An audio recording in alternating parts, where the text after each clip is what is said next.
हाँ ललिता जी शुरू कीजिए।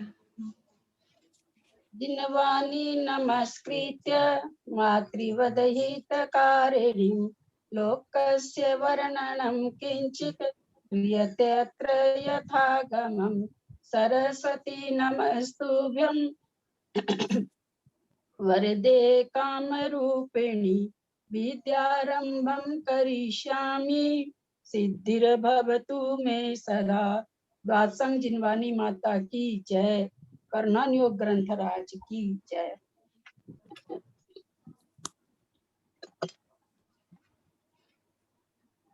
190 प्रश्न है। हाँ, एक प्रश्न पूछना था, 205 में है पहले भाग में, तो उसमें मुझे ये पूछना था, मैं भी पता पूछती हूँ। बोलिए। कि इसमें ये लिखा हुआ था ना कि भोग भूमि के जीव को जो है, हाँ नहीं 205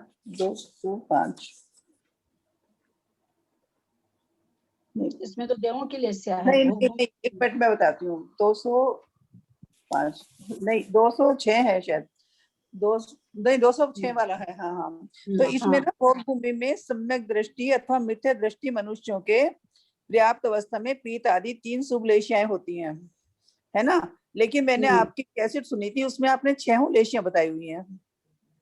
नहीं, इसमें तो 6 लेस्या होती नहीं। चतुर्थ गुण स्थान में कर्म भूमि वालों को 6 लेस्या होती है।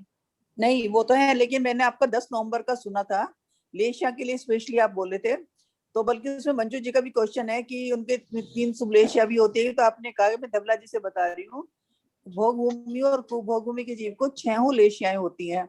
तो मैं ये पूछना चाहती, यही वाला मतलब अगर क्वेश्चन आता है एग्जाम में, तो हमें 3 शुभ लेशियाएं लिखे ना। मैंने कौन इस दिन का ऑडियो नवंबर का 10 नवंबर का है शायद, 10 नवंबर या 11 नवंबर, 10 नवंबर का शायद वीडियो है। 10 नवंबर का वीडियो है। 10 नवंबर से 10 नवंबर का। हाँ 10 नवंबर का वीडियो है। अच्छा ठीक है। तो उसमें आप देखना, उसमें 205 और 207 भी इसी तरह से है, यही मतलब इसमें भी मतलब एक उपभोग का प्रश्न आता है। और एक 235 में मुझे पता करना था, मैं भूल गई हूँ कि इसका क्या हुआ, क्या ये पहले क्लियर कीजिए, क्या है। आप भोग भूमि में सम्यक दर्शित, इसमें ना 205 206 और 7 क्वेश्चन में ये है कि भोग भूमि और कुभोग भूमि के स्त्रियंश और मनुष्यों को चाहे सम्यक दृष्टि हो या मिथ्या दृष्टि हो 3 शुभ लेशिया ही होती हैं। लेकिन 10 नवंबर के मैंने उसमें सुना है वीडियो में, उसमें 6 लेशियां बताई गई हैं। नवंबर को भाव परावर्तन कराया था, उसमें है क्या? उसमें 10 नवंबर की केस है, मैंने सुनी है। तो उसमें ना मैंने भी निकाला, उसमें भाव परावर्तन है। मैं आज सुनूंगी, तब आपको बताऊंगी। 10 नवंबर कह रही है ना, मैं निकाल के। हाँ ठीक है, बहुत अच्छा आपने ध्यान दिया है। हाँ ठीक है, 10 से 11 दोनों सुन। हाँ हाँ हाँ। अच्छा, एक मुझे ये पूछना था 235 नंबर क्वेश्चन में ही, कि जो आपने पुद्गल परावर्तन में ये बता, पुद्गल परावर्तन नहीं सॉरी, पुद्गल स्कंद में एक अंतिम महास्कंद चलाचल है, ये मैं समझ नहीं पाई। मतलब चलाचल तो होगा, पर कौन सा महास्कंद है 235 क्वेश्चन में? हाँ कि वे मैं बताऊं ललिता जी, अंतिम महास्कंद चलाचल कौन से वाला है? कहाँ पर इसमें लिखा हुआ है? एंड की लाइन, फुल एंड की लाइन 235 है। परंतु एक अंतिम महास्कंद चलाचल है, बिल्कुल एंड की लाइन है 235 में। 235 में। अच्छा हाँ हाँ हाँ, संसारी जीवों के मध्य भाग स्थित वो स्तनाकार 8 प्रदेश अचली होते हैं। दोस्तों समझ आ गया, लास्ट वाली लाइन बस। संसारी की अनवस्थित स्थिति वाले विग्रहगति में स्थित जीवों के प्रदेश चतुर्थी होते हैं। मुक्त जीवों के प्रदेश अचल और अकंपित होते हैं, क्योंकि ये अवस्थित होते हैं। धर्म आकाश प्रदेश से चलाचल क्योंकि व्यवस्थित। परमाणु संख्या प्रमुख जितने वे सभी चल है, परंतु एक अंतिम जो महास्कंद है, वो महास्कंद अनादिकाल से वैसा का वैसा है और वैसा का वैसा ही रहेगा।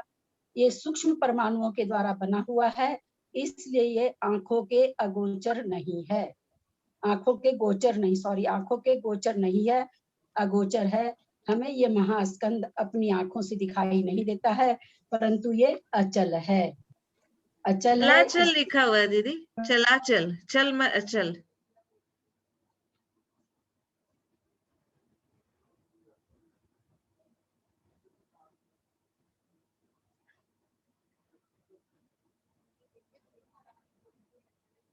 महास्कंद होता है। तो तीन लोक की आकृति को महास्कंद आपने बताया था। हाँ दीदी मैं बोल रही हूँ नीरज है, ये जो लोक प्रमाण बताया था। तीन लोक की हाँ, आकृति को महास्कंद हाँ, कहते हैं। महास्कंद उसी को कहते हैं, तीन लोक के आकृति को पूरा को महास्कंद कहते हैं। परंतु ये हमें दिखाई नहीं देता इतना बड़ा होके भी, क्योंकि सूक्ष्म परमाणुओं के द्वारा बना हुआ है, इसलिए सूक्ष्म परमाणु हमारे आंख के गोचर नहीं होते हैं, इसलिए वो हमें दिखाई नहीं देते हैं। अब रह गया कि चलाचल, तो महास्कंद है, इसके सूक्ष्म प्रदेश है, चल भी प्रदेश हो सकते हैं, अचल भी हो सकते हैं, आपस में एक दूसरे जगह आते जाते रहते। केवल 8 गो स्तनाकार जो 8 प्रदेश है वो नियम से अचल हैं, और बाकी सारे प्रदेश चल भी हैं अचल भी हैं महास्कंद के अंदर। ये जो 8 आप बोले वे सुमेरु पर्वत के नीचे हैं, वो है क्या? हाँ, आकाश के प्रदेश जो हैं। तो शरीर के मध्य भाग में बोल रहे हैं। नहीं वो तो शरीर महास्कंद के के मध्य भाग में तो मनुष्य के हुआ ना, और महास्कंद का तो आकाश के 8 प्रदेश वो स्तनाकार में रहते हैं, सुमेरु पर्वत के ठीक बीचों बीच होते हैं। जड़ में पुद्गल परमाणु ये 8 होते हैं, ये अचल हैं। और बाकी जितना भी महास्कंद में जितने भी प्रदेश हैं उसमें कुछ अचल है कुछ चल हैं। महास्कंद नाम से तो महास्कंद है तो लगता है आंखों से दिखाई देना चाहिए, पर महास्कंद सूक्ष्म परमाणुओं का बना हुआ है। आज अपने लोग को थोड़ी दिख रही है, यहाँ जो खाली स्थान हमको तो कुछ भी नहीं दिख रहा है, लेकिन 5 प्रकार के सूक्ष्म जीव ठसाठस भरे हुए हैं। तो वो जो तीनों लोक में ठसाठस जीव भरे हुए, हम लोग को तो कुछ भी नहीं दिखाई देता।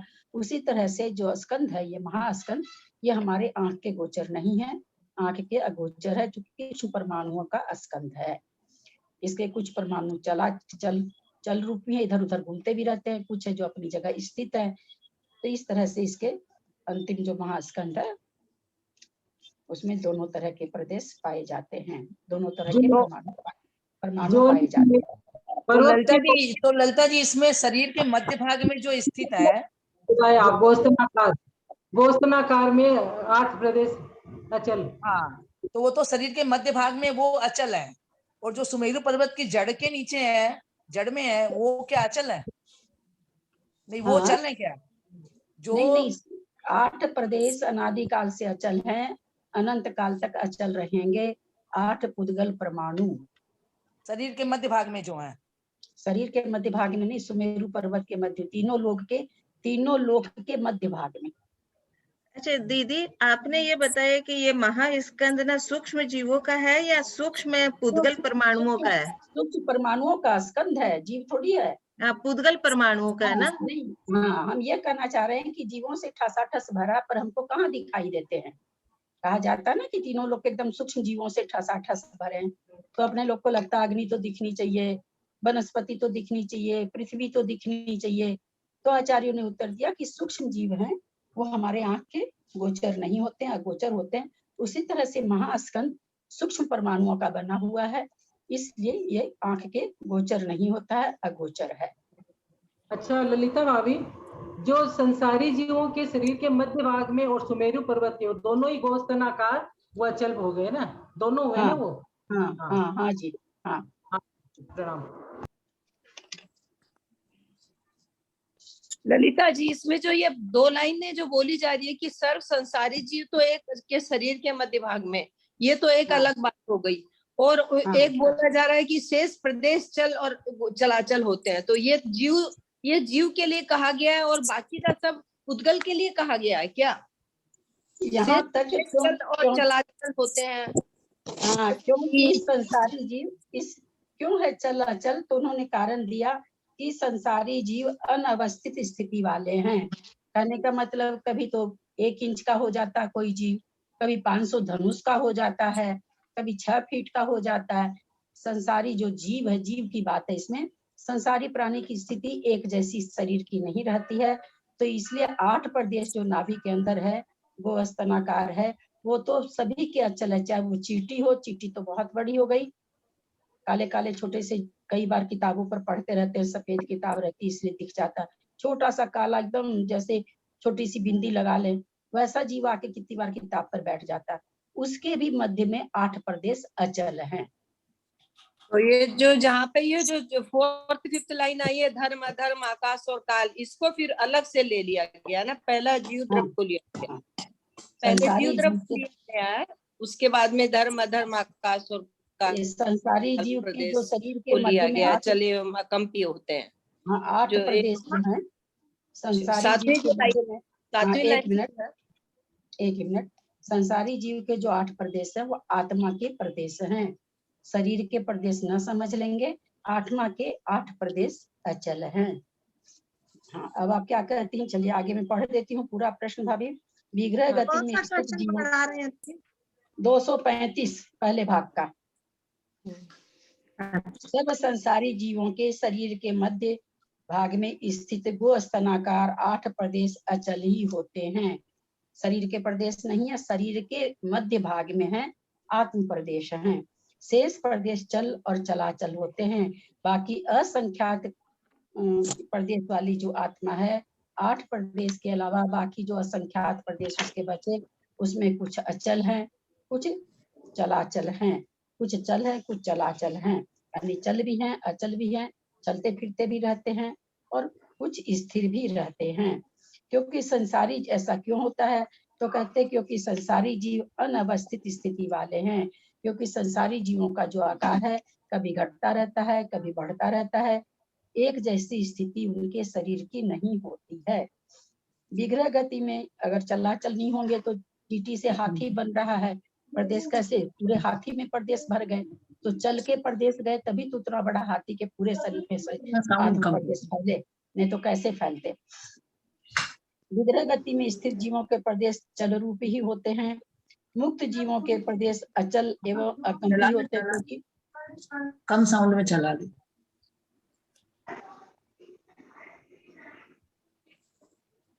मुक्त जीवों के प्रदेश अचल एवं अकंप ही होते हैं, क्योंकि वे अवस्थित होते हैं। मुक्त जीव जो जाकर बैठ गए, आत्मा जिस आकार में जाके बैठ गई, उस आत्मा के प्रदेश आपस में एक दूसरी जगह चलते फिरते नहीं है।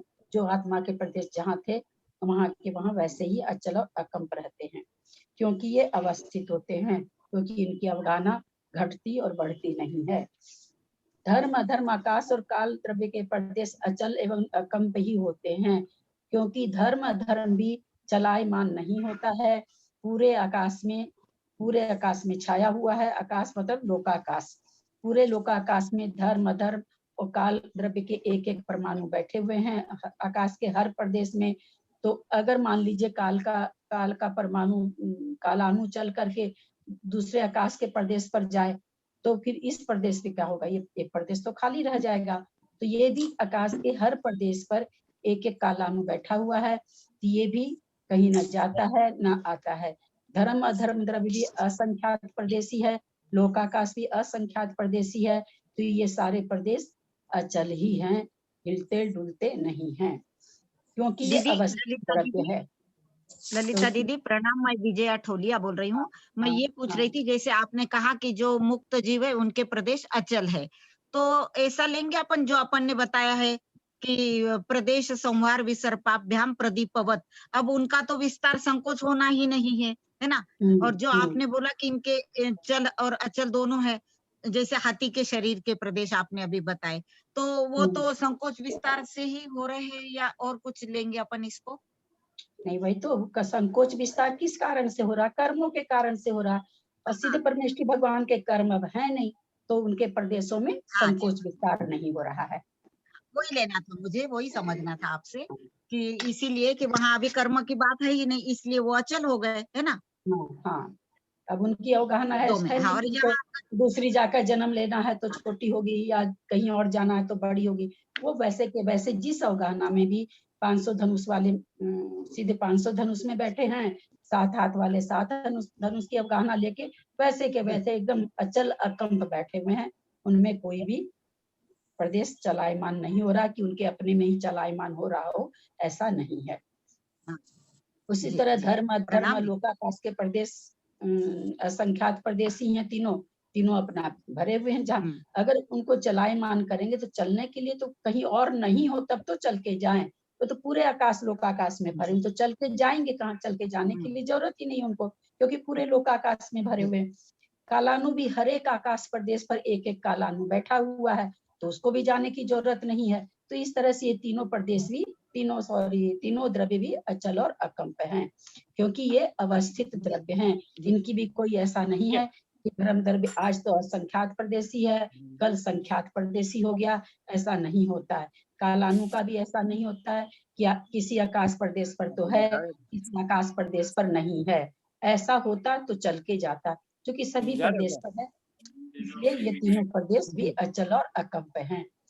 पुद्गल द्रव्य में परमाणु तथा संख्यात असंख्यात आदि अणु के जितने स्कंध हैं वे सभी चल हैं, क्योंकि परमाणु सब जगह जाते रहते हैं, और जितने भी संख्यात असंख्यात आदि अणु के जितने भी स्कंध है, असंख्यात अणु के स्कंध अथवा संख्यात अणु के स्कंध अथवा परमाणु, वे सभी चल हैं, मतलब इधर उधर होते रहते हैं। किंतु एक अंतिम महास्कंद चल और अचल है, यानी जो महास्कंद है उसके कुछ प्रदेश तो चलते हैं, कुछ प्रदेश अचल हैं और कुछ प्रदेश चल हैं। तो इसमें ललिता जी मैं ये बात पूछ रही हूँ कि यहाँ पर मैं जीव द्रव्य को और पुद्गल द्रव्य के परमाणुओं को सबको ले करके फिर इसको अचल और चलाचल मतलब बताया गया है ना, क्योंकि ऊपर में तो सब, इसमें तो ऊपर में तो जीव द्रव्य आ गए, जीवों के शरीर के वहां के ये प्रदेश आ गए, और नीचे में ये जो बताए आकाश और काल, ये पुद्गल द्रव्य के प्रदेश आ गए। तो ये सबका एक साथ में मतलब कि इसका कथन हुआ ना, शरीर का भी वही उसी हिसाब से प्रदेश बताया गया और पुद्गल द्रव्य का भी वैसे ही बताया गया। ये बात का प्रदेश, शरीर का प्रदेश नहीं बताया गया है, शरीर स्वयं में पुद्गल है। शरीर के अंदर जो जीव है, आत्म प्रदेश जो है, उसके बारे में बताया गया है। और फिर वो तो जीव द्रव्य हो गया, द्रव्य होते हैं 6, तो उन 6 द्रव्यों में से जीव द्रव्य बता दिया, धर्म अधर्म आकाश और काल बता दिया, 5 हो गए। छठा पुद्गल, तो जीव की अवगाहना बदलती है और पुद्गल बदलते हैं। धर्म अधर्म आकाश काल कभी भी नहीं बदलते हैं, ये 2 चीजें बदलती रहती है। संसारी जीव की अवगाहना बदलती रहती है, मुक्त जीव की कुछ नहीं बदलती है। तो मुक्त जीव के प्रदेश, मुक्त आत्मा के प्रदेश, मुक्त जीव से मतलब उसकी आत्मा के प्रदेश अचल है, अकंप है। लेकिन संसारी आत्मा और पुद्गल का परमाणु नहीं, पुद्गल के जितने भी स्कंध होते हैं उसमें जो स्कंध बनता है पुद्गल परमाणुओं से, उसमें कुछ प्रदेश चलायमान रहते हैं, कुछ क्या नाम है पुद्गल जो परमाणु से जो स्कंध वगैरह बनता है, संख्यात परमाणु का, असंख्यात परमाणु का, वे सभी चलायमान परमाणु से ही बनते, क्योंकि आज ये परमाणु इस स्कंध में, कल वो परमाणु टूट गया, टूट के दूसरे स्कंध में चला गया, तीसरा कोई टूट के किसी में आ गया। तो इस तरह से सारे के सारे चलायमान है। ऐसा नहीं कि एक परमाणु से जो स्कंध बना है संख्यात प्रदेश, संख्यात परमाणु का या असंख्यात परमाणुओं का, तो हमेशा वो उसी परमाणुओं का स्कंध रहता है, ऐसी व्यवस्था नहीं है। एक दूसरे में टूट करके एक दूसरे में ये बराबर स्वतः ही मिलते रहते हैं। तो इस कारण से बताया गया कि जो अणुओं को मिलकर के असंख्यात अणु का अथवा संख्यात अणु का जो स्कंध है वो चल ही है, मतलब हमेशा चलायमान रहते हैं, कभी किधर कभी किधर। लेकिन जो महास्कंद है, चूंकि महास्कंद अपने आप में एक स्थिर चीज है और उसकी अवगाहना ऐसी नहीं है कि उसकी अवगाहना बदल रही है। जैसे संसारी जीव की अवगाहना बदलती है, अथवा पुद्गल अणु से बने हुए संख्यात असंख्यात अणुओं का जो स्कंध बनता है उनकी अवगाहना बदलती रहती है। अभी जो संख्यात परमाणु का जो स्कंध है वो असंख्यात परमाणु का हो जाता है, जो असंख्यात परमाणु का स्कंध है वो संख्यात का हो जाता है। तो संसारी जीव में और इन स्कंध में, संख्यात असंख्यात परमाणुओं वाले स्कंध में बदलाव होता रहता है। तो इसलिए इसमें तो केवल चल प्रदेश है, और जीव में बताया गया 8 प्रदेश को छोड़ करके, शरीर के मध्य के भाग के 8 आत्म प्रदेश को छोड़ करके बाकी जितने प्रदेश हैं वो चल अचल दोनों तरह के हैं। अब इसी पुद्गल में आया कि भाई महास्कंद पुद्गल का सबसे बड़ा रूप कौन सा है, जो सबसे स्थूल रूप तो कहते हैं कि महास्कंद है। ये महास्कंद है क्या? तीनों लोक को महास्कंद कहते हैं। तीनों लोक तो ये महास्कंद दिखाई देना चाहिए, तो कहते हैं ये सूक्ष्म परमाणुओं के द्वारा बना हुआ इसलिए नहीं दिखाई देते। इसके भी प्रदेश कुछ तो अचल है, कुछ इधर उधर घूमते रहते हैं। अचल इसलिए है कि ये अचल है। ये ऐसा नहीं है कि मतलब कभी इसकी अवगाहना छोटी हो गई, कभी 2.25 लोग की हो गई, कभी 2.5 लोग की हो गई, ऐसा नहीं होता है। तो ये स्वयं में अचल है, इसलिए इसके प्रदेश कुछ अचल हैं और कुछ चल हैं। ये गोस्तनाकार किसको बोला फिर 8 प्रदेश जो शरीर संसारी जीवों के शरीर के मध्य में स्थित है, ये वही क्या चीज हुई? गोस्तना आत्मा के प्रदेश 2-2 करके लगे हुए हैं। गोस्तनाकार मतलब 2-2 करके ऐसे 4 जगह बने हुए हैं।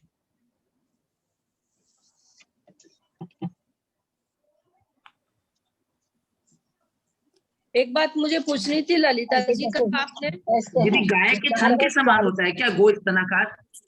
हाँ, ये 4 ऐसे प्रदेश हैं, 4 इसके पीछे गाय के थन के समान।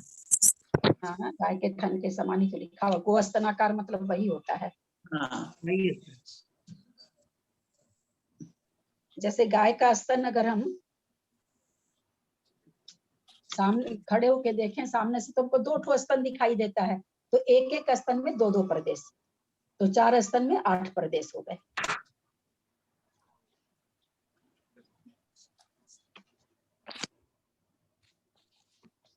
ललिता दीदी, जो धर्म द्रव्य वगैरह वो इसीलिए निष्क्रिया नहीं बोला कि उनमें कोई क्रियावती शक्ति नहीं है? हाँ, उनके में क्रिया शक्ति ने कहाँ जाए क्रिया करके, क्रिया हाँ, करके जाने इसीलिए के लिए जगह नहीं ना, क्योंकि संपूर्ण लोकाकाश में है, इसलिए क्रिया शक्ति उनमें नहीं बनती है। हाँ, इसलिए वो अचल ही है, ऐसा लेंगे ना अपन। इसलिए क्रियावान 2 ही द्रव्य कहे जाते हैं, पुद्गल और जीव। जी जी, पुद्गल और संसारी जीव। जीव मतलब संसारी। संसारी, बराबर बराबर। जी दीदी, प्रणाम। ललिता जी, महास्कंद तो 3 लोग की अपेक्षा से महास्कंद का है ना, तो ये तो अचल बताया आपने, और इसमें चलाचल क्या हुआ? अचल इस महास्कंद जब बाकी द्रव्य चलाचल है इसलिए इसके 8 स्कंद तो एकदम 3 लोग के बीचों बीच में जो 8 पुद्गल परमाणु हैं वो बिल्कुल अचल हैं, और उसके अलावा जो प्रदेश हैं वे घूमते रहते हैं, कोई किधर होते रहते हैं। जिस तरह से आत्मा के 8 प्रदेश शरीर में अचल हैं, उसी तरह से तीनों लोक के मध्य में 8 पुद्गल प्रदेश सुमेरु पर्वत के नीचे 8 प्रदेश अचल हैं। ललिता जी, जो कल एक मतलब की क्वेश्चन था आपने पूछा था, वो यही था क्या 2.5-45 लाख योजन प्रमाण किस हिसाब से आपने पूछा था, और आपने उसका आंसर भी बताया था।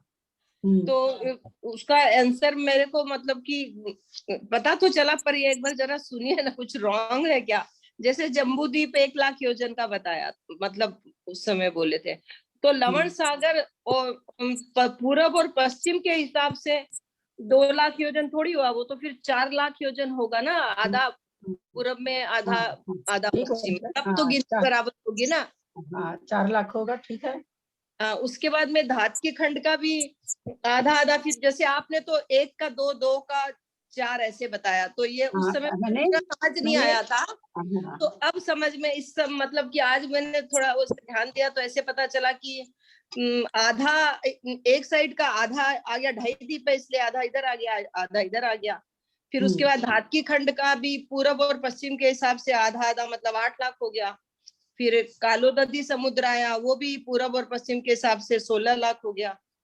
और फिर पुष्कर द्वीप पूरब और पश्चिम के हिसाब से वो भी आधा आधा करके आया। तो क्योंकि एक द्वीप है और एक सागर है, एक द्वीप है और एक सागर है, तो ये 16 लाख योजन हुआ। तब फिर इनका कुल ये 2.5 द्वीप का 45 लाख योजन प्रमाण निकलता है। ये ठीक है कि यहाँ कुछ गलत वलत नहीं, ऐसे ही है। आपने दोनों तरफ का एक साथ लिया, दोनों तरफ का लेके एक तरफ का लेके दूना कर देते हैं।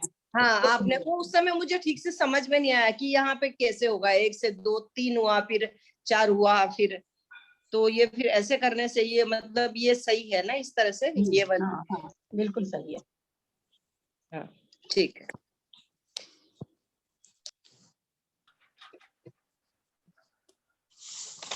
आगे का प्रश्न ले आवे।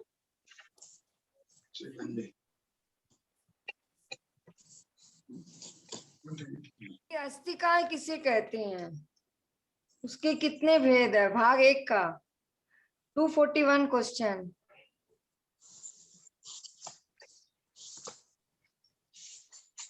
अस्थि तो मतलब समझाइए होता दीदी, समझ में नहीं आया मेरे। हाँ ठीक है, अस्थि मतलब है ना। अस्थि शब्द संस्कृत का है, उसका मतलब होता है मतलब अस्तित्व है वो सत रूप है, वो चीज है। अस्थि मन है, जैसे आप ग्रुप में हैं, अस्थि। जिसके प्रदेश अनेक हो, और काय किसको कहते हैं? जैसे हम लोग का शरीर है, हम लोग के शरीर में कितने प्रदेश हैं? बहुत सारे प्रदेश हैं, है ना। तो जिसके बहुत सारे प्रदेश पाए जाएं उसको काय कहते हैं। तो अस्थि काय का मतलब हुआ कि जो बहुत प्रदेश वाला भी है और है भी, विद्यमान भी है, उसको कहा अस्थि काय। तो इन्होंने कहा धर्म, अधर्म, आकाश और जीव और पुद्गल, इन पांचों को अस्थि काय कहा। क्यों कहा? धर्म भी असंख्यात प्रदेशी है, और है भी, है पना भी है उसमें, विद्यमान पना भी है, और काय पना भी है, क्योंकि उसके बहुत प्रदेश हैं। कितने प्रदेश हैं? असंख्यात प्रदेश। उसी तरह अधर्म भी असंख्यात प्रदेश है, इसलिए काय है, और चूंकि विद्यमान है लोक में, इसलिए अस्थि है, तो वो अस्थि काय हो गया। फिर कहा कि जीव के लिए कहा, जीव भी असंख्यात प्रदेशी है, तो कायवान है, और है, जीव की विद्यमानता है, कोई गधे के सिंह के जैसे नहीं है, या आकाश के फूल के जैसे नहीं है कि खाली कल्पोरी कल्पना है। तो जीव भी है, तो इसलिए जीव अस्थि काय हो गया। पुद्गल तो हम लोग आंखों से देखते ही हैं कि बहुत सारा, एक एक कलम लीजिए तो इसमें कितने प्रदेश हो जाएंगे। तो बहुत सारे प्रदेशों का यह है, संख्यात असंख्यात अनंत प्रदेशी है पुद्गल। तो इसलिए कायवान है, और चूंकि पुद्गल भी है, वो भी एक द्रव्य है, तो वो भी विद्यमान है, तो वो भी अस्थि काय हो गया। उसी तरह से यद्यपि जिस तरह से धर्म और धर्म हमको नहीं दिखाई देते हैं, उसी तरह से आकाश भी हमको नहीं दिखाई देता, परंतु आकाश भी आकाश से मतलब यहाँ पर लोकाकाश लेंगे। लोकाकाश इसलिए लेंगे कि लोकाकाश के बाहर का, यद्यपि आकाश पूरा का पूरा आएगा, तो आकाश का भी कितने प्रदेश, चूंकि आकाश लेने से अनंत प्रदेशी हो जाता है। लोकाकाश हम लेते हैं तो लोकाकाश भी असंख्यात प्रदेशी है, तो इसलिए कायवान है, और अस्थि मतलब है। तो इस तरह से अस्थि और काय, काय को जोड़ करके अस्थि काय। अस्थि काय माने काय रूप से जो विद्यमान है। काय किसको बताया? जिसके बहुत सारे प्रदेश हों। ये पांचों द्रव्य, धर्म, अधर्म, आकाश और जीव, ये सब तो असंख्यात प्रदेशी हैं। पुद्गल अनंत प्रदेशी है। अब बच गया काल। काल को अस्थि काय नहीं कहा। अस्थि तो है, काल अस्थि तो है, लेकिन काल बहुप्रदेशी नहीं है। कैसे बहुप्रदेशी नहीं है? अभी तो हम बोल करके गए कि आकाश के हर प्रदेश पर है।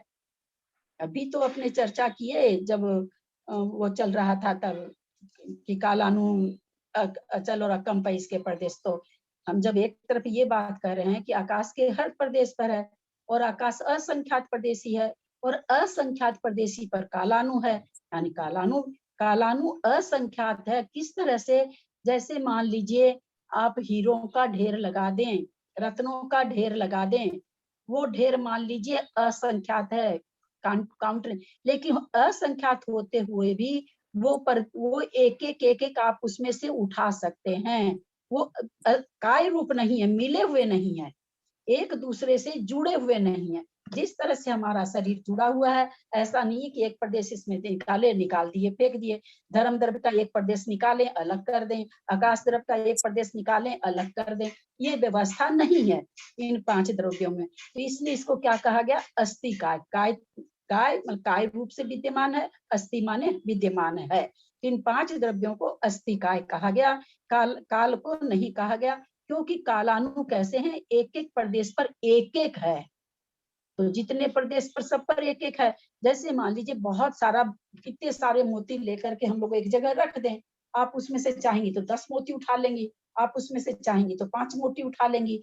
तो वो यद्यपि संख्या में है उतना जितना सब ये लोग हैं, लेकिन वो काय रूप से नहीं है, वो अलग अलग है। कालानु जो है अलग अलग है, तो अलग अलग है, इसलिए उसको काय नहीं कहा गया। जो चीजें एक में मिली हुई है, जिसको हम तोड़ तोड़ के अलग नहीं कर सकते हैं, उसको कायवान कहा गया। ये पांच द्रव्य कायवान है, और कालानु चूंकि एक दूसरे से मिला हुआ नहीं है, इसलिए कालानु को अस्थि तो है वो, पर काय नहीं है। तो दीदी अस्थि एक काय मिनट, वो नहीं है। दीदी एक मिनट बोलो काल द्रव्य का। हाँ द्रव्य बोलिए। संग्रह में पढ़ा है। लोया सपदे से इक्के के जेठिया हुई इक्के का रयनानम राशि में ते कालानु असंख्य दवानी, यही बताया है जो आपने अभी बताया ना, वही बात बताई। तो द्रव्य क्या संग्रह नाम है उसे, यही अंतर है। अस्थि काय का मतलब अस्थि माने है, काय माने काय रूप से, काय मतलब जिनके बहुत सारे प्रदेश एक साथ मिलके जुड़ के रहते हैं, जिनको हम अलग नहीं कर सकते, जिनके प्रदेशों को हम टुकड़े, आज हमारे शरीर का कोई अलग करना चाहे तो मर जाएगा, हाथ कट जाएगा तो वो फिर पूरा आदमी थोड़ी कहलाता है, काया उसकी पूरी नहीं कर, अंग भंग हो जाता है। तो उसी तरह से ये जिसके बहुत सारे प्रदेश एक साथ मिले हुए हैं उनको काय कहा, और जो हमेशा विद्यमान है उसको अस्थि कहा। तो 5 अस्तिकाय हैं और एक काल द्रव्य। अस्थि काय, अस्थि तो है, काय नहीं है। पंचास्तिकाय जो पढ़ने जा रहे हैं वो इन 5 के बारे में ही बहुत बहुत बहुत विस्तार आचार्य कुंदाचार्य ने हम जैसे अल्प बुद्धि वालों के लिए किया है। इसमें लिखा हुआ हम है लोग 5 द्रव्यों को पंचास्तिकाय कहते हैं नीचे में। हाँ ठीक है, तो पंचास्तिकाय 5 है इसलिए इनको पंचास्तिकाय कहते हैं। 5 अस्तिकाय, पंचास्तिकाय मतलब कि 5 अस्तिकाय हैं। अस्तिकाय कितने हैं तो 5 हैं। और काल द्रव्य को दीदी नास्तिकाय कहेंगे। हाँ काल द्रव्य को नास्तिकाय कहेंगे। ये 5 तो नास्तिक, नास्तिकाय बोल करके शब्द अपने आगम में नहीं आया है। हाँ, काल हाँ, द्रव्य सही बात। अस्तिकाय नहीं है, ये आया है। नास्तिकाय बोल के अपने आगम में नहीं आया है। हम समझने के लिए जो भी बोलना चाहे बोल सकते हैं, पर आगम में ऐसा कोई शब्द नहीं आया है। दीदी जो 5 है वो जीव, उद्गल, धर्म, अधर्म और आकाश, है ना? ठीक है, समझ में आया ना क्यों कहते हैं, ये बात समझ में आ गई ना? हाँ हाँ। ललिता जी, मेरे को एक प्रश्न में जरा कंफ्यूजन है, हालांकि आपने बहुत बार बताया है, तो मेरे को फिर भी मैं ये क्वेश्चन नंबर है ये 34 भाग 1 से, उसका ये 5वां पैराग्राफ, 1 2 3 4 5वां पैराग्राफ है। उसमें लिखा हुआ है कि इस कथन से यह प्रतिफलित होता है कि मिथ्या दृष्टि जीव साधन और प्रमत्त विरक्त को छोड़कर अप्रमत्त विरक्त पर्यंत 4 गुण स्थानों को प्राप्त हो सकते हैं। इसको एक बार फिर से थोड़ा बताएंगे क्या? मिथ्या दृष्टि जीव 4 में, हाँ 4वां पैराग्राफ है, उसके ऊपर तो है काफी लिखा हुआ, पर 11 नंबर के पेज में क्या 16 नंबर का पेज है और प्रश्न नंबर 34 है। 17 नंबर पेज है। 17 नंबर नहीं हमारे में, हाँ ये उल्टेंगे तो 17, उल्टेंगे तो 17 नंबर आएगा। एक मिनट। प्रश्न ये है क्या कि यह जीव गुण स्थानों में किस क्रम से चढ़ता उतरता है? हाँ यही वाला है। इसमें 11 नंबर पेज है। इसमें कौन सा पूछना चाह रही हैं? साधन गुण स्थान वृत्ति। हाँ ना, इस कथन से यह प्रतिफलित होता है कि मिथ्या दृष्टि जीव साधन और प्रमत्त विरक्त को छोड़कर अप्रमत्त विरक्त पर्यंत 4 गुण स्थानों को प्राप्त हो सकते हैं। तो इसमें कौन से मिथ्या दृष्टि को ले लिया? साथ ही से उसको ले, दोनों मिथ्या दृष्टि को मिला लिया क्या? हमको समझ नहीं आया ये बात पूरा। सुनिए सिद्धांत है भाभी, सुनिए हम लोग ये जानते, अच्छा ये एक प्रश्न है, जो जीव साधन में आ जाता है तो साधन से आप दीजिएगा भाभी उत्तर, साधन से किस गुण स्थान में जा सकता है? वो तो नीचे ही उतरे, हाँ नीचे उतरेगा, पहले गुण स्थान पहले भी जाएगा। हाँ हाँ, तो उसको पहले में भेज दिए मिथ्या दृष्टि।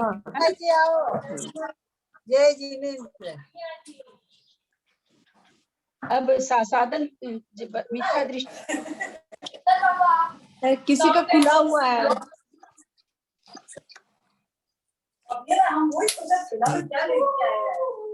सुमन सेठी बंद करो। दवाई पहले ले आए तो इतना तो छोटा क्लास होने लगा।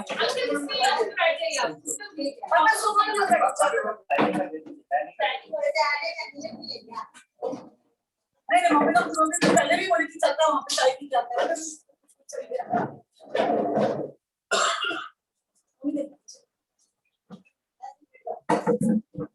सुनील किसका खुला हुआ है? सुमन सेठी किसी का खुला हुआ है? बुआजी म्यूट करो ना।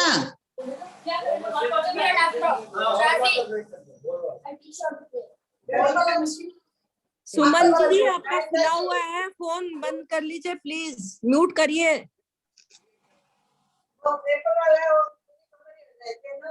नहीं वो नहीं मसल्स में रिलैक्स करना एकदम पूरा उल्टा पड़ जाए। वो तो मन याद है बैठो आप बैठो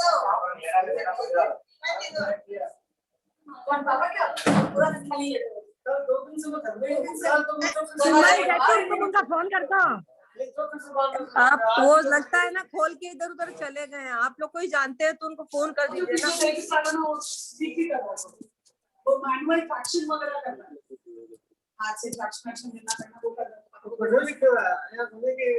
सुमन जयपुर फोन कर दो।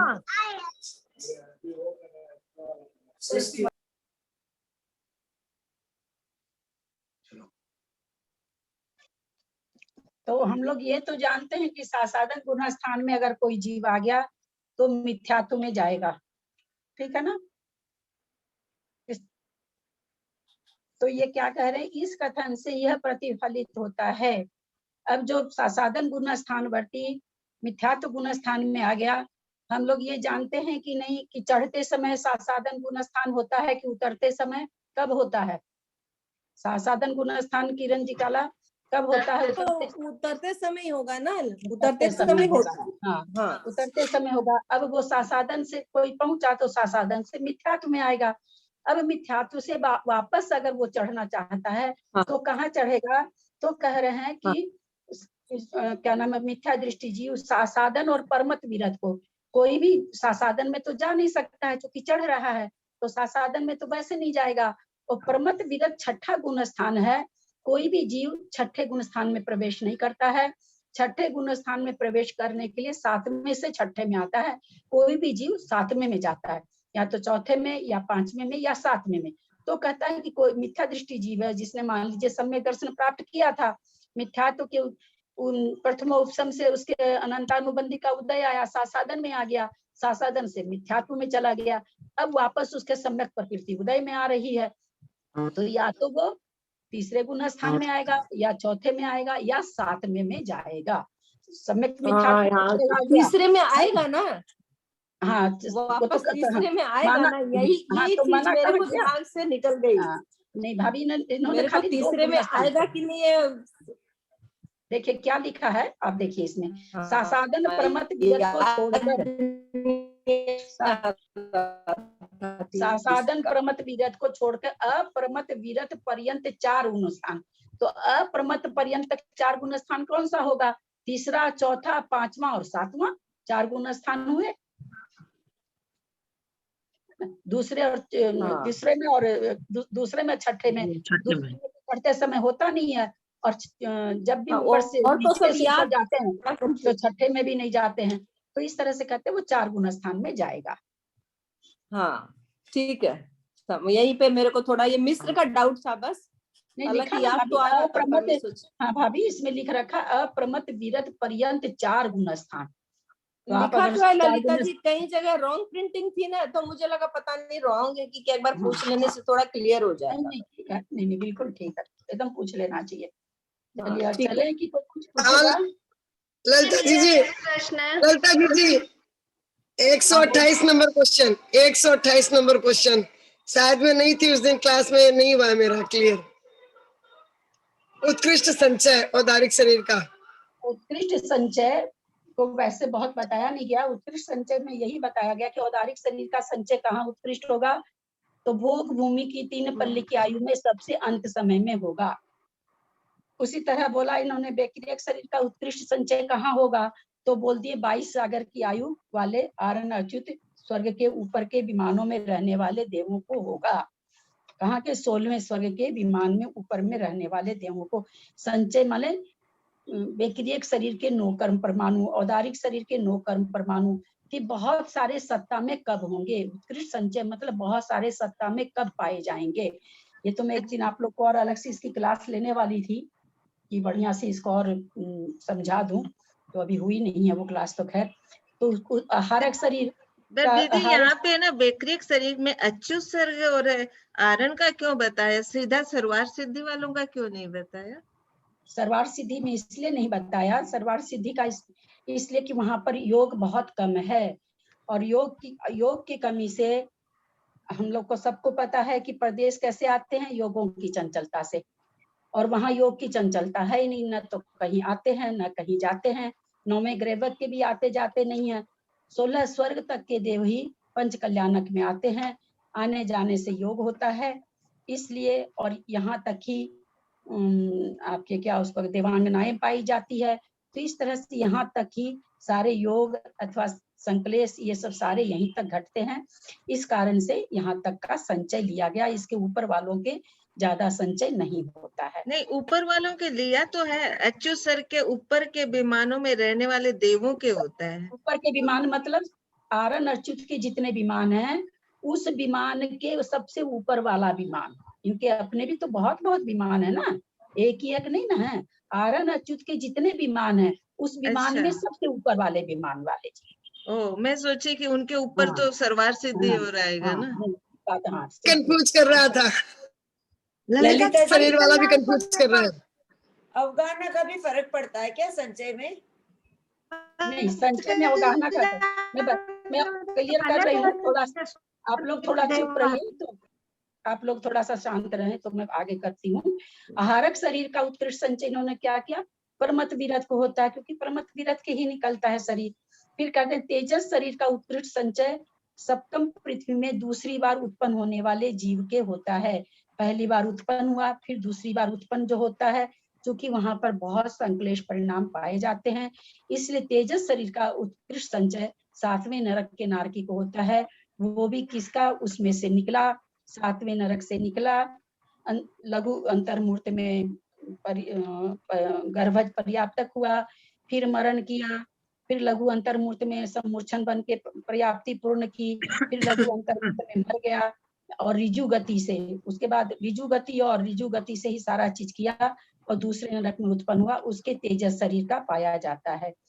कारमान शरीर का कहते हैं उत्कृष्ट संचय अनेक बार नरकों में भ्रमण करते सप्तम पृथ्वी में उत्पन्न होने वाले बार बार नरक में जन्म ले रहा है, और उसके बीच में नरक जन्म लेने के बाद बार बार बाहर आता है। बहुत लघु मुहूर्त में, बहुत छोटी छोटी पर्याय में रिजु गति से और जल्दी जल्दी पर्याप्ति पूर्ण करा के इनका मरण इसमें ये उत्कृष्ट संचय निकालने के लिए उनका मरण कराया जाता है, फिर पंचेंद्री में भेजा जाता है, फिर नरक भेजा, इस तरह से बार बार करने से कारमान शरीर का संचय पाया जाता है। उस उत्कृष्ट संचय में अगले प्रश्न में है कि कारण क्या क्या कारण है, तो एक तो बोल दिए भवाधा, एक बोल दिए आयुष्य, एक बोल दिए योग, एक संक्लेश, अपकर्षण और उत्कर्षण। हर एक संचय में 6 चीज नहीं होगी। भवादा कहाँ घटेगा, भवादा माने भव की स्थिति, ये औदारिक शरीर में घटेगा। औदारिक शरीर की 3 पल्ले की आयु में औदारिक शरीर का उत्कृष्ट संचय है, तो भवादा वहां पर घटेगा। भव की स्थिति, आयुष भी आयु कितनी है, 3 पल्ले, दोनों में अंतर है। भवधि मतलब भव की स्थिति, आयुष्य माने आयु, आयु इसमें जो उत्कृष्ट भोग भूमि की आयु उत्कृष्ट से 3 पल्ले है और जघन्य से 2 पल्ले है। तो यहाँ पर कह रहे हैं कि आयुष भी घटेगी, 3 पल्ले वाले को ही उत्कृष्ट संचय होगा। भव कौन सा होना चाहिए, भोग भूमि, दोनों देखने में एक लगता है, दोनों में ये अंतर है। भवादा माने भव की स्थिति, कहाँ है भव की स्थिति, तो भोग भूमि में।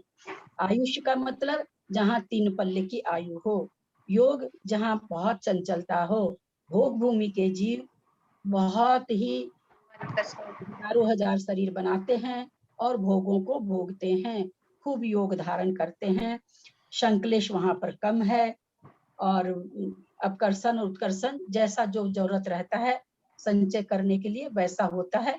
तो इस तरह से ये 6 कारण होते हैं जिससे कि उत्कृष्ट संचय होता है। ये 6 कारण बताए, 6 कारण पूरा कहाँ बताया था आप तो भवादा आयुष्य बताए अभी खाली। बता दो दिए, योग भी बता दिए, संश्लेष भी बता दिए। आप कहीं चले गए थे क्या? नहीं नहीं, भवादा में आपने औदारिक शरीर की स्थिति बताया ना, भव की स्थिति।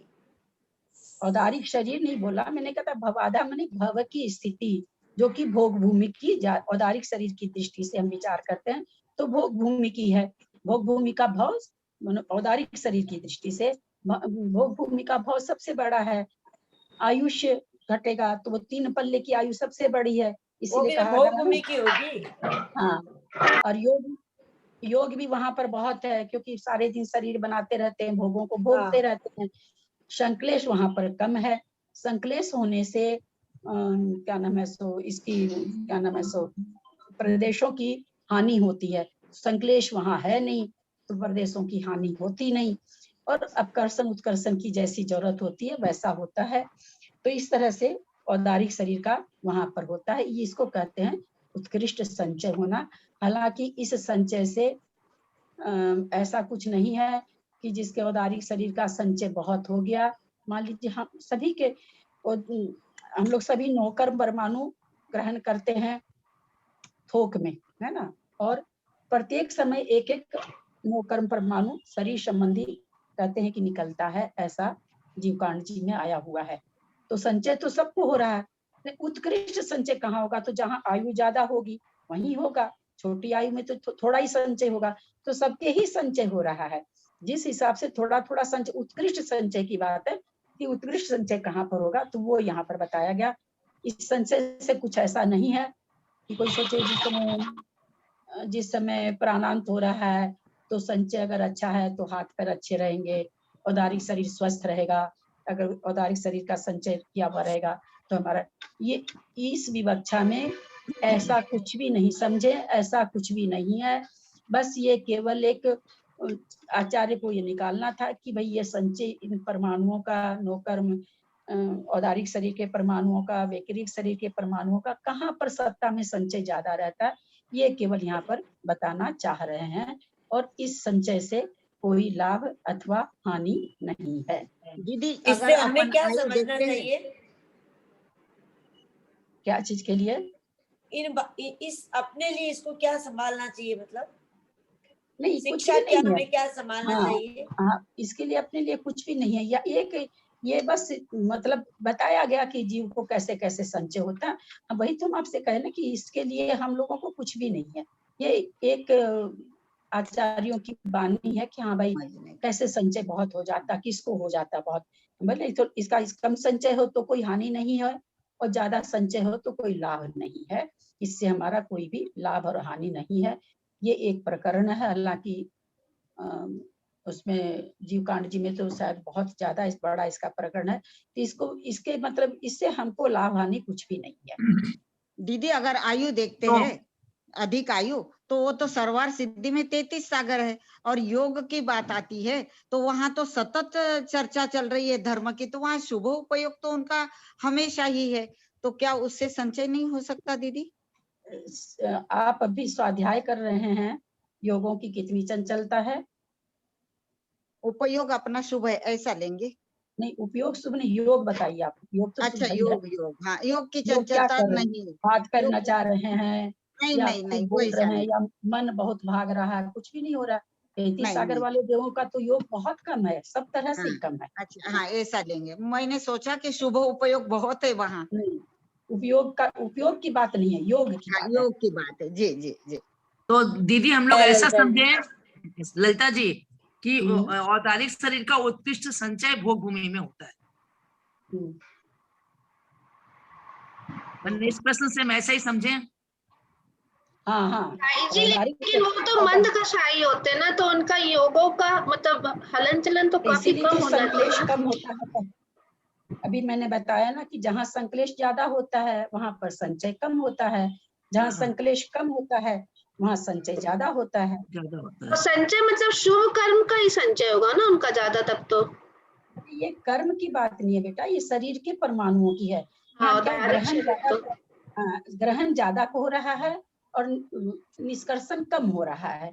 तो वो संचय, कोई भी चीज अगर तुम किसी डब्बे में रोज 100 रुपया डालो, निकालो 1-1 रुपया, तो संचय हो जाएगा ना। तो वो वो संचय कब ज्यादा होगा? तुमने 100 वर्ष तक नहीं निकाला, मैंने 10 वर्ष तक नहीं निकाला, किसी ने 20 वर्ष नहीं निकाला, तो तुम्हारे बक्सा में ज्यादा रुपया होंगे ना, क्योंकि तुमने एक एक निकाला और 100 वर्ष तक तुमने जमा किया। तो उसी तरह से यहाँ पर जो औदारिक शरीर, और तो नरक में और स्वर्ग में तो व्यतिरेक शरीर है, औदारिक शरीर केवल त्रियंच का और इसका है, मनुष्य का। तो औदारिक यहाँ पर त्रियंच और मनुष्य की बात नहीं ली गई, यहाँ पर औदारिक शरीर की बात कही गई। तो औदारिक शरीर का संचय 3 पल्ले तक औदारिक वर्गना ले रहा है, खर्चा कम हो रही है, ना तो कोई संकलेश है वहां पर, ना कोई क्या नाम है सो ऐसा कोई योग है कि बहुत तूफान मचाना है, संकलेश करना है, वो भी नहीं है। तो वहां पर सबसे ज्यादा संचय होता है। ये 9 कर्म वर्गणाएं लेंगे ना सारी? हाँ, शरीर के हिसाब की 9 कर्म वर्गणाएं आएगी, जैसे तेजस में तेजस वर्गना, कारमान शरीर में कारमान वर्गना, आहारक शरीर में आहारक वर्गना, लेकिन एक शरीर में ये जो उत्कृष्ट संचय की बात है वो 9 कर्म की है ना? हाँ, शरीरों की है, 5 शरीर की है। हाँ तो ठीक है, इसीलिए यहाँ लोगों को संकलेश में कंफ्यूजन हो जाता है कि भवादा आयुष्य योग सब में तो ज्यादा है, संकलेश में कम कैसे बता रहे हैं? हम लोग बूढ़ों का तो ये हालत है।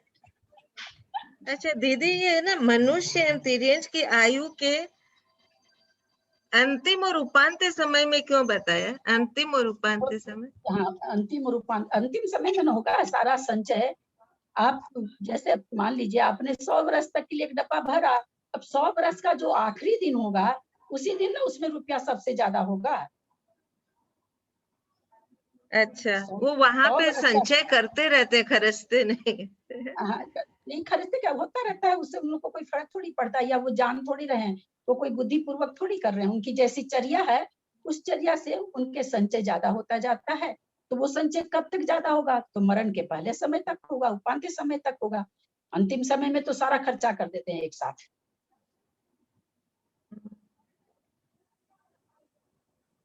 को भी बता दीजिए। हाँ, अपकर्षण उत्कर्षण को भी बता दीजिए, किस अपेक्षा से करा है?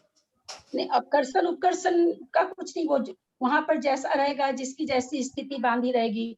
क्योंकि इनको उत्कृष्ट संचय करना है, तो उत्कृष्ट संचय करना है, तो जहां पर इनको कोई चीज का अपकर्षण करना होगा तो अपकर्षण कर देंगे, जहाँ उत्कर्षण करना होगा तो उत्कर्षण करके उसकी स्थिति, संचय की स्थिति बढ़ा देंगे। वो तो जैसा जिस समय उसका जीव का रहेगा उस हिसाब से इसका हो जाएगा।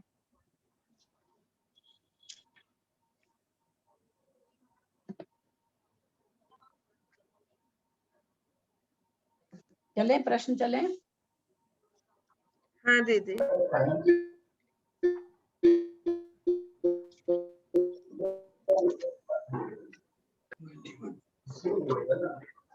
91 नंबर प्रश्न, जम्बू द्वीप में कितने और कौन से क्षेत्र हैं, उनका विस्तार क्या है? जम्बू द्वीप में 7 क्षेत्र हैं, भरत, हेमवत, हरि, विदेह, रम्यक, हैरण्यवर्त, ऐरावत। भरत क्षेत्र का विस्तार जम्बू द्वीप का 190वां भाग अर्थात 526.6/19 योजन है। आगे विदेह क्षेत्र तक क्षेत्र से दुगुना कुलाचल, कुलाचल से दुगुना क्षेत्र का विस्तार है। विदेह क्षेत्र से आगे ऐरावत क्षेत्र तक विस्तार आधा आधा होता गया है। पहले विदेह क्षेत्र तक दूना दूना हो रहा है, फिर विदेह क्षेत्र के उस पार जाने पर आधा आधा होके वापस भरत और ऐरावत का जो यह है जितना विस्तार 526.6/19 इतना ही ऐरावत का भी विस्तार है जितना भरत का है। कुलाचलों पर स्थित सरोवरों के नाम हैं। सरोवरों के क्या नाम हैं? सरोवरों में स्थित कमल और उन पर स्थित देवियों का सामान्य परिचय क्या है? हिमवान आदि 6 कुलाचलों पर क्रम से पद्म, महापद्म, तिंगिच, केसरी, महापुंडरिक और पुंडरिक नाम के सरोवर हैं। पद्म सरोवर 1000 योजन लंबा, 500 योजन चौड़ा एवं 10 योजन गहरा है। पद्म सरोवर के मध्य में 1 योजन विस्तार वाला पृथ्वी का 1011 पत्रों से युक्त कमल है। इसी प्रकार 6 कुलाचलों के मध्य में स्थित कमलों पर क्रम से श्री, ह्री, धृति, कीर्ति, बुद्धि और लक्ष्मी नाम की देवियां रहती है। कमलों की कर्णिका पर इन देवियों के भवन बने हुए हैं, जो 1 कोस लंबे, आधा कोस चौड़े और कुछ कम 1 कोस ऊंचे तथा सफेद रंग के हैं। मुख कमल के अतिरिक्त अन्य मुख्य नहीं होगा, मुख्य होगा। मुख्य कमल के अतिरिक्त अन्य, मुख्य कर लीजिएगा जिनके मुख लिखा हुआ है। मुख्य कमल के अतिरिक्त अन्य कमलों में सामाजिक नहीं, सामानिक, सामानिक, अगर किसी का सामाजिक लिखा हुआ तो सामानिक कर लीजिए। मुख्य कमल के अतिरिक्त अन्य कमलों में सामानिक और परिषद जाति के देव रहते हैं। इन देवियों की आयु 1 पल्य प्रमाण होती है। ये देवियां भवन वासिनी हैं। प्रारंभ की 3 देवियां सौधर्मेंद्र की और अंत की 3 देवियां ईशानेंद्र की आज्ञाकारिणी होती है। ये देवियां गर्भ अवस्था में तीर्थंकर की माता की सेवा में तत्पर रहती हैं। सरोवर एवं कमल आदि का विस्तार विधेय क्षेत्र तक दूना होता गया है और आगे पुनः आधा आधा होता गया है। कुछ पूछना है क्या?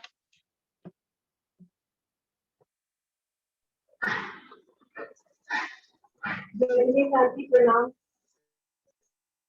अच्छा, ये जो देवियां है इसके जो सामाजिक और वो क्या देवी की आज्ञा का पालन करते हैं या वो किसकी आज्ञा का पालन करते हैं? मुझे कुछ भी समझ में नहीं आया। ये जो आपकी देवियों के जो परिवार आपने बताया, देवियों के परिवार आपने बताया, हाँ, सामाजिक और परिषद जाति के देव हैं वो। हाँ, तो वो क्या इन देवियों की आज्ञा का पालन करते हैं क्या वो है? आप लोग कोई अगर समझ रहे हैं तो बताइए ये क्या पूछ रही है। मुझे तो नहीं समझ में आ रहा है। कुछ कुछ समझ में आ रहा है, कुछ कुछ नहीं आ रहा। सेंटेंस पूरा नहीं हो रहा। हो सकता है गड़बड़ हुआ। ये जो देवियां आपने अभी बताई, देवियां है और भी ठीक है। आप म्यूट हैं मंजू जी, म्यूट है। आप क्या बोले सुनाई नहीं आपका भी। नहीं, मैं बोल रही हूँ उनके घर में ही किसी की और आवाज भी आ रही है साथ साथ, इसलिए सुनाई नहीं दे रहा, साफ नहीं आ रही।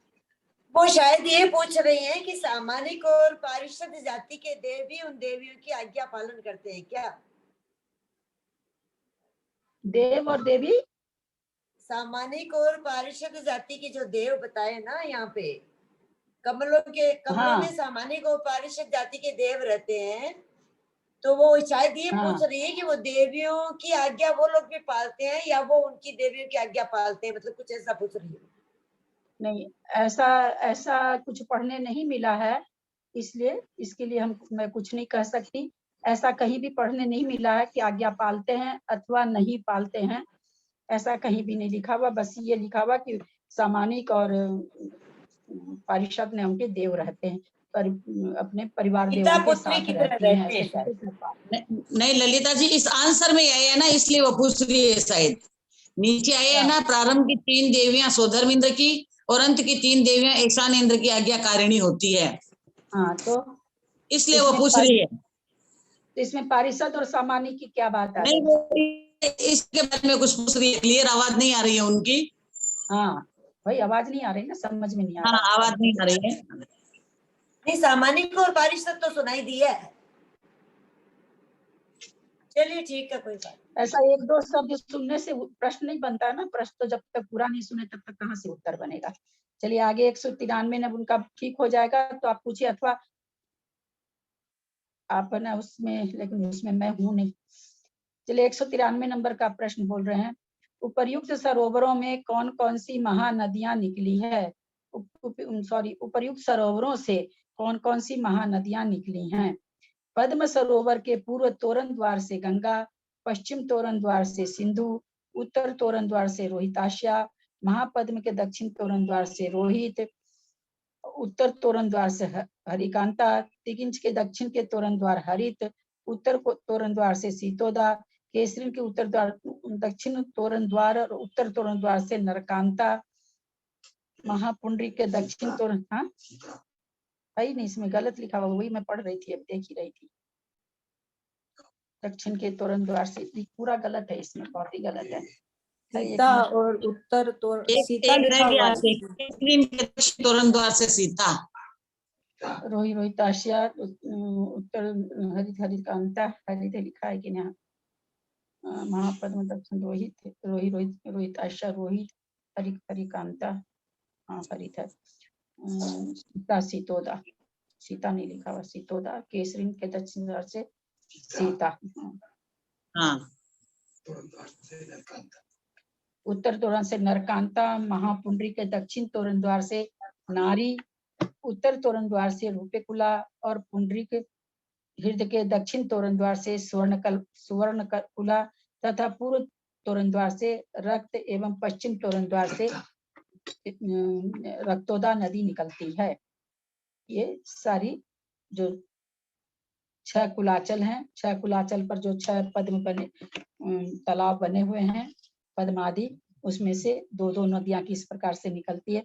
भरत और ऐरावत से 2-2 निकल रही है और बाकी के 4 कुलाचल से 3-3 नदियां निकलती हैं। तो 3 चौक 12 हो जाती है, 3 चौक 12 हो जाती हैं। सीता नाम नहीं आया थी ललिता जी, सीता नदी का तो नाम नहीं आया। हाँ नहीं आया ना, तो केसरीन के दक्षिण तोरण द्वार से सीता, वही छूटा हुआ है इसमें, छूट गया, ठीक है।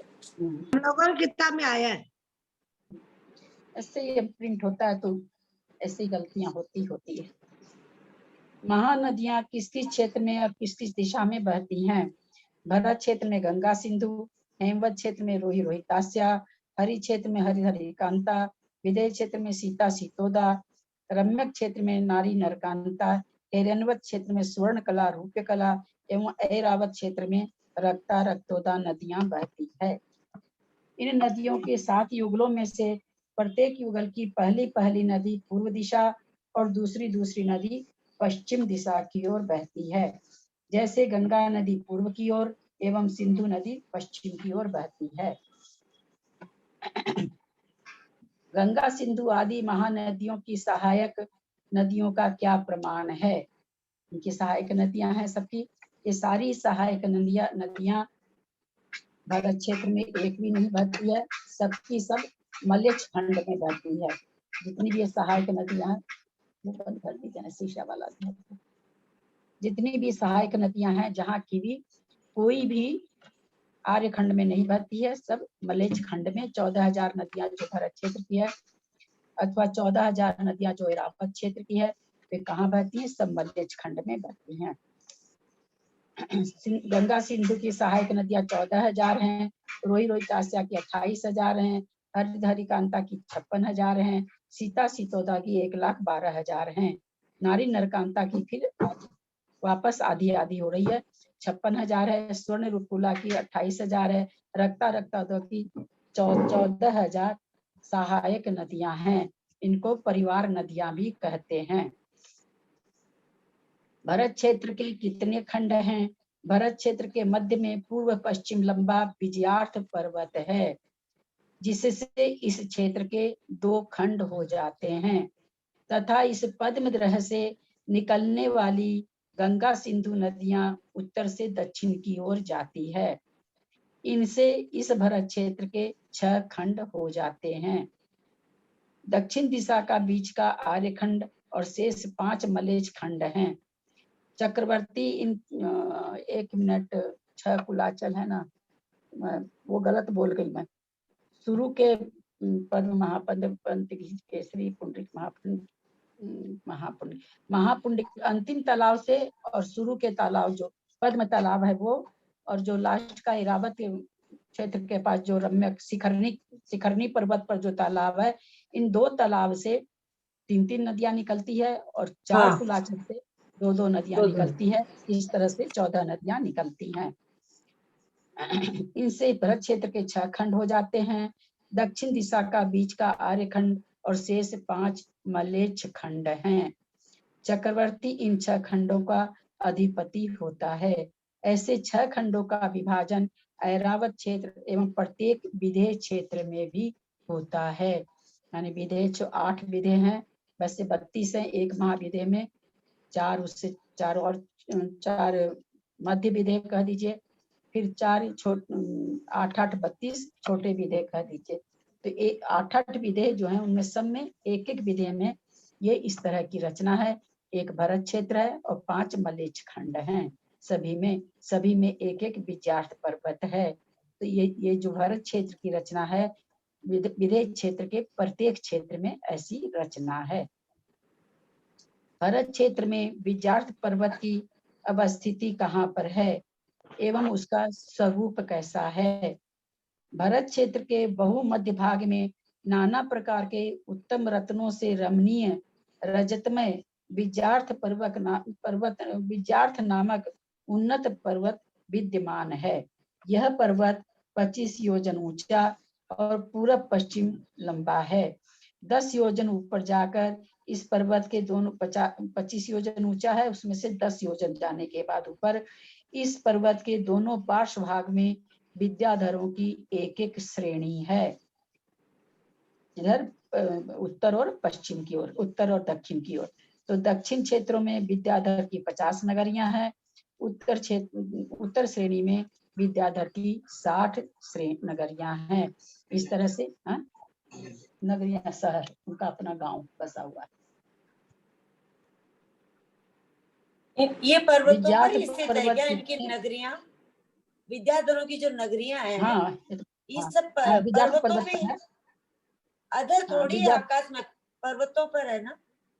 हाँ, विद्यार्थ पर्वत पर है। 10 योजन ऊपर जाके इनकी नगरियां बसी हुई है। 25 योजन ऊंचा है। जैसे अपने जमीन पर यहाँ है बसे हुए, जैसे हम धरती पर भी पृथ्वी पर अपन है, ऐसे ही विद्याधरों की नगरियां किस पे है? जैसे आधार क्या है? जैसे पर्वत है ना, पर्वत, सारी पर्वत, इतने बड़े पर्वतों पे सब आ गई मतलब इतने। हाँ, तो पर्वत छोटा मोटा थोड़ी है। हाँ, पर्वत तो हजारों योजन है। ठीक है, 25 योजन तो ऊंचा ही बता रहे हो। तो दक्षिण श्रेणी में विद्याधरों की 50, उत्तर श्रेणी में से 60 नगरियां हैं। इस तरह से एक विद्यार्थ पर्वत संबंधी 110 नगरियां विद्याधरों की है। विद्यार्थ पर्वत कितने और कहाँ कहाँ पर हैं? 5 मेरु संबंधी, 5 भरत, 5 एरावत और 160 विधेय क्षेत्रों में से प्रत्येक क्षेत्र में एक विद्यार्थ पर्वत है। इस विद्यार्थ पर्वत की कुल संख्या, पर्वतों की कुल संख्या 170 है। इन पर्वतों, इसको विद्यार्थ नाम क्यों पड़ा है ये बता रहे हैं आगे। इन पर्वतों से चक्रवर्ती की अर्ध विजय का बोध होता है। चक्रवर्ती जब विजय करने जाता है तो भरत में तो रहता ही है, भरत क्षेत्र में तो 2 मलेच्छ खंड को जीत लेता है। तो एक तरफ विद्यार्थ पर्वत के एक तरफ की नगरियां को जीत लिया तो आधी विजय उसकी हो गई, और फिर पीछे के 3 मलेच्छ खंडों को जीतता है। उसके बाद भरत क्षेत्र के ठीक ऊपर के मलेच्छ खंड में जो यह है, पर्वत का नाम नहीं याद आ रहा है, वृषभाचल पर्वत है। ठीक भरत क्षेत्र के, ये भरत क्षेत्र कहते हैं, आर्यखंड के ऊपर वाले मलेच्छ खंड में वृषभाचल है। उस पर वो अपनी फिर प्रशस्ति 6 खंड को जीतने के बाद उस पर प्रशस्ति लिखता है। इन पर्वतों से चक्रवर्ती की अर्ध दिग्विजय का बोध होता है, इसलिए इनका विद्यार्थ नाम सार्थक है। इन विद्यार्थों पर 9 कूट हैं, जिनमें 8 कूटों पर व्यंतर देवों का निवास है। 9वें सिद्ध कूट पर जिन मंदिर है। भरत एरावत क्षेत्र संबंधी विद्यार्थियों में नीचे जो गुफा द्वार है उनमें प्रवेश कर गंगा, सिंधु तथा रक्तोदा नदियां लवण आदि समुद्रों में प्रवेश करती है। इसी प्रकार प्रत्येक विधेय स्थित विद्यार्थ पर्वत की ऐसी ही रचना है। खंड प्रपात, और एक गुफा का क्या नाम है, एक का तो खंड प्रपात है, एक और 2 गुफा है। इसके विद्यार्थ पर्वत के नीचे में 2 गुफा है जो गंगा सिंधु निकलती है, इसके गुफा में से होते हुए और लवण सागर में जाके गिरती है। दीदी, तो जो विधेय क्षेत्र में जो मलेच्छ खंड है, तो वहां पे भी ऐसे चक्रवर्ती वगैरह होते हैं क्या? सेम ऐसे ही है, सेम यही चीज है। वहां पर भी 6 को जीत के वहाँ भी वृषभाचल है, उस पर अपनी प्रशस्ति लिखते हैं। सब पूरी की पूरी रचना ऐसी है जैसी वहाँ पे भी 80 कृषि ऐसे कार्य है क्या सारे? हाँ, सीमत वहीं के तो कार्य, विदेह क्षेत्र के कार्य तो अवधि ज्ञान के द्वारा जान करके आप तो आदि पुराण को घोट के पी हाँ, रखी हैं। यहाँ चक्रवर्ती ने बताए जो, हाँ, तो वहाँ की याद करके तो यहाँ बताए। विद्याधरों के यहाँ से याद हाँ, आदिनाथ भगवान ने, ऐसा मैंने पढ़ा था हाल में कहीं, विद्याधरी थे पहले। अवधि ज्ञान से विदेह क्षेत्र का जाना कि कैसे होता है, फिर यहाँ पर सबको बताया। विदेह क्षेत्र का कि विद्याधरों का? नहीं, विदेह क्षेत्र का। चौथा विद्याधर का तो नहीं बताया। मैं विद्याधर का पूछ रही हूँ आपको। मैं बोले विद्याधर जो होते हैं वो उनकी क्रिया क्या होती है? 80 कृषि वो भी यही कार्य करते हैं क्या? हाँ, वो कर्म भूमि है। कर्म भूमि तो है, ऐसे ही उनको कमाना खजाना ऐसे पड़ता है क्या सब चीजें? हाँ, बस वो इसलिए विद्याधर कहलाते हैं क्योंकि उनके पास विद्याएं बहुत है। हाँ, इसीलिए। हाँ, बिल्कुल। बाकी सारी चर्या मनुष्यों जैसी है। अपनी विद्याओं के बल पर वो बहुत खुश रह लेते हैं, बहुत कुछ कर लेते हैं। ये विद्याधर लोग भी तो मोक्ष जा सकते हैं? हाँ, अपनी विद्याओं को छोड़ के मुनि बन के मोक्ष जा सकते हैं। आज भी मोक्ष जा सकते हैं। यद्यपि ये मलेच्छ खंड को जो बोला गया है, तो उनको मलेच्छ लोग ऐसा क्या काम करते हैं उनको नाम मलेच्छ दे दिया? वहाँ धर्म नहीं है इसलिए मलेच्छ खंड कहा जाता है। वहाँ खाली धर्म नहीं है इसलिए, खाली धर्म के चलते। और वो ये थोड़ी है कि वो, एक मिनट सुनिए भाभी, मानव में से मानवता हटा दीजिए तो वो पशु बनेगा ना, मानव थोड़ी कहलाएगा। उसी तरह से मनुष्य के जीवन से धर्म निकल गया तो वो मलेच्छ ही बचा कहाँ मनुष्य? तो वहाँ मंदिर उंदिर नहीं, ऐसे कोई जिन धर्म मंदिर कुछ नहीं, ना कुछ नहीं है, मंदिर वगैरह कुछ भी नहीं है। उनका खान पान भी सारा नॉन वेज ऐसे ही होता है क्या? नहीं, नॉन वेज वाली बात तो नहीं पता है आपको, खान पान का तो नहीं ध्यान में है। पढ़े तो होंगे लेकिन ध्यान में नॉन वेज वाली बात तो नहीं। हम तो आज तक यही सोच रहे हैं कि वो लोग ऐसा ही खाते हैं। मलेच्छ खंड से रानियां आती है ना चक्रवर्ती की, इसलिए नॉन वेज वाली बात तो नहीं होगी। लेकिन बस धर्म नहीं है वहाँ, तो वहाँ के लोग सम्यक दर्शन प्राप्त नहीं कर सकते हैं वहाँ पर, जबकि कुभोग भूमि के कर सकते हैं, पर मलेच्छ खंड के लोगों को सम्यक दर्शन नहीं होता है। पर मलेच्छ खंड में कर्म भूमि है ना, मतलब जैसे ये हाँ, कर्म भूमि रहेगी ना। वो तो मतलब वैसे ही रहेंगे जैसे हम लोग रह रहे हैं यहाँ पे भरत खंड में। हमेशा चौथा काल रहता है वहाँ। अच्छा, काल परिवर्तन नहीं है वहाँ। तो मतलब इतना मतलब दुख नहीं है वहाँ पे, जैसे यहाँ पे पंचमी काल में जैसे दुख है वैसा नहीं है। चौथे काल में क्या नाम है, सो वो थोड़ी है, कल्प वृक्ष थोड़ी है जो दुख नहीं है। परंतु फिर भी पंचम काल में, छठे काल में जितना दुख है उतना दुख तो नहीं है ना चौथे काल में। चौथे काल में बहुत सारी चीज, जैसे टिड्डी, क्या वो जो 7 होते हैं ना, टिड्डी और क्या चूहा और क्या महामारी,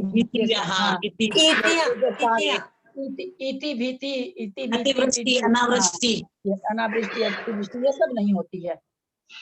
बाकी दुख तो ही है, बीमारी है, ये सब कुछ है, ऐसा थोड़ी है। अतिवृष्टि, अनावृष्टि। चक्रवर्ती जी को जो छिन्न 1000 रानियां होती है, वो 32,000 मलेच्छ खंड की, 32,000 आर्य खंड की और 32,000 विद्याधरों की होती है कन्याएं। तो फिर वहाँ पे क्या नॉनवेज और होगा, वो चक्रवर्ती की रानियां आएगी जो। तो जीतता है वहाँ के खंडों को, जीतता है तो वो लोग, राजा लोग अपनी बेटियों को लाके देते हैं ना। मलेच्छ वालों से नहीं होते, बोले बस वो खाली धर्म से शून्य रहते हैं, धर्म नहीं होता है वहाँ पे। जैसे भरत क्षेत्र में आ गई तो फिर वो धार्मिक जो चक्रवर्ती की बनती है तो हाँ, वो धार्मिक तो बन जाती भाभी, पर स्त्रियां तो मोक्ष जाती भी नहीं है। पर वहाँ से जो बहुत से नौकर चाकर भृत्य ये सब देता है ना राजा पुरस्कार में, इनको अगवानी में बहुत सारी नौकर, दाई, नौकरानियां और रिश्ते नाश्ते के लोग, बहुत कुछ देता है। तो वो लोग तो यहाँ आकर के सम्यक दर्शन करके मोक्ष भी जा सकते हैं, लेकिन वहाँ उनको कुछ भी नहीं सकता है। लेकिन उनकी रानियों से जो पुत्र होता है मलेच्छ खंड की रानियों से, तो वो तो मोक्ष जा सकते हैं। हाँ, बिल्कुल। तो वहां वो से लोग फिर जो मलेच खंड में क्या करते रहते हैं जब धर्म ध्यान ही नहीं है तो सारा दिन करते क्या वो लोग फिर वहाँ? याद करिए ना, अवधि ज्ञान लगा के याद करिए, बहुत बार गए हैं। किरण जी इतने महीने से करना योग स्टार्ट नहीं पढ़ते थे तो क्या कर रहे थे? मंदिर तो जाते थे ना, कम से कम पूजा तो करते थे, इतना ही हमारे लिए तो बहुत था। क्या पता, हम तो मलेच खंड यही सोच रहे थे कि वहाँ के लोग वो ऐसे ही खाते होंगे सब कुछ, इसलिए नाम उनका ऐसा ही दिया गया है। अभी आज पता चला है सारी बातों का। धर्म को नहीं मानने से मलेच्छ नाम। जैसे आज हम ही लोग नहीं कह देते कोई बच्चा बिना नहाया हुआ खाता है, तेरे साल मलेच्छ कट्ठा सागो नहा कर तो खाया कर, मलेच्छ तू तो नहावा भी को नहीं कहते हैं कि नहीं कहते हैं? क्या बोल रही मलेच्छ नहावा को नहीं। समय हो गया दीदी, टाइम हो गया, आप जिनवाणी स्तुति कर लेते हैं। यदक्षर मात्रा पदवाची मया प्रमादात् तन्मे क्षमित्वा विदधातु देवी सरस्वती केवल बोधलब्धिं बोधि समाधि परिणाम स्तुति स्वात्मोपलब्धि शिव सौख्य सिद्धि चिंतामणिं चिंतित वत्सराणे त्वां वंदे मानस नमस्ते। भवानी के ज्ञान ते सुजे लोका भवानी मस्त चढ़ो सदा ते तुमको हे जिनवानी भारती तेरा सतना गए संपाले देव पर हंत को गुरु से बोलित दया धर्म धार्मिक सदा यही पूजिया नमोकार मंत्र गादम जिनवानी माता की जय।